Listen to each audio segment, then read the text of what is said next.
민수기 16장은 고라와 그 일당의 심판에 대한 내용이 자세히 기록되어 있습니다.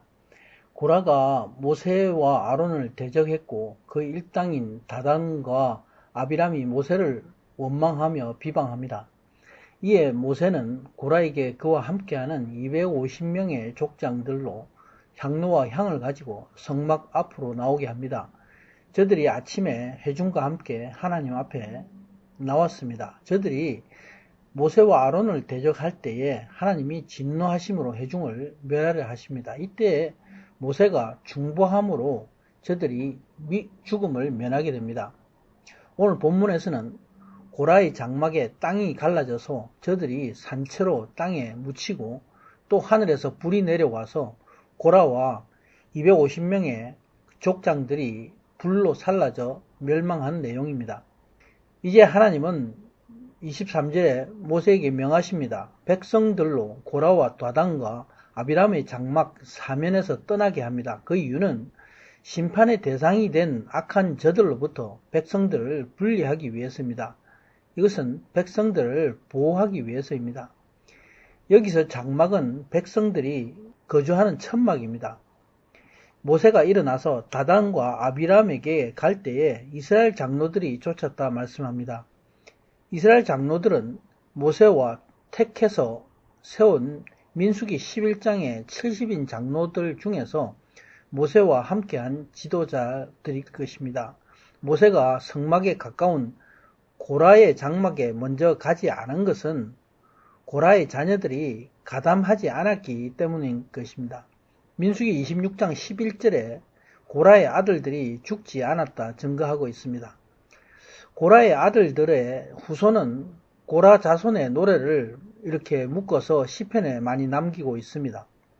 역대상과 역대하에 보면 찬양으로 또 성막에서 섬긴 기록들이 나오고 있습니다. 모세가 회중에게 일러서 이들 악인들의 장막에서 떠나고 그들의 물건도 만지지 말라 명합니다. 그 장소에서 죄의 영향을 받지 말고 자신을 정결케 해서 멸망치 말라 경고하고 있는 것입니다. 곧 악은 어떤 모양이라도 버려야 하는 것과 마찬가지로 항상 악한 장소에서 있으면 안 됩니다. 무리가 이제 고라와 다단과 아비람의 장막 사면을 떠납니다. 그러나 다단과 아비람의 그 처자와 유아들은 하나님을 두려워하지 않고 자기 장막문에 섰다 이렇게 말씀하고 있습니다. 모세가 확신과 믿음으로 하나님의 심판의 말씀을 준엄하게 대언하고 있습니다. 하나님이 나에게 직무를 맡기셨다. 내 임의로 한 것이 아니라 하나님이 하신 것을 이제 하나님이 증거하실 것이다 말씀하고 있습니다. 너희의 이 대적하는 것이 바로 하나님을 멸시한 것임을 알라고 얘기하고 있는 것입니다.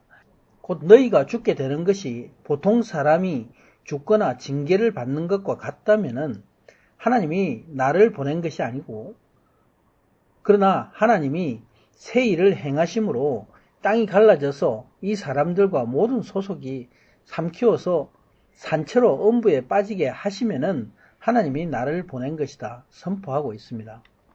여기서 새 일을 행한다는 것은 곧 초자연적으로 하나님의 권능으로 이루어지는 일들을 의미합니다. 모세가 담대하게 선포하는 이 말씀은 저들이 모세 자신을 대적한 것이 아니라 하나님을 대적한 것임을 모세는 알았기 때문입니다. 모세의 말이 떨어지자마자 하나님은 저들에게 이적을 행하십니다. 저들 장막의 아래 땅이 갈라지고 입을 열었다 말씀합니다. 저들의 가족과 고라에게 속한 모든 사람들과 물건이 산채로 음부에 빠지고 땅이 그 위에 땅이 합해졌다 말씀합니다. 다단과 아비람의 장막은 고라의 반역 본부와 같은 곳이었습니다. 저들이 총회 중에서 소멸되었다, 망했다 말씀하고 있습니다. 하나님의 심판 앞에서 온 이스라엘 백성들은 저들이 부르짖는 소리에 공포에 빠졌습니다. 땅이 자신들을 삼킬까 도망하였다 말씀하고 있습니다.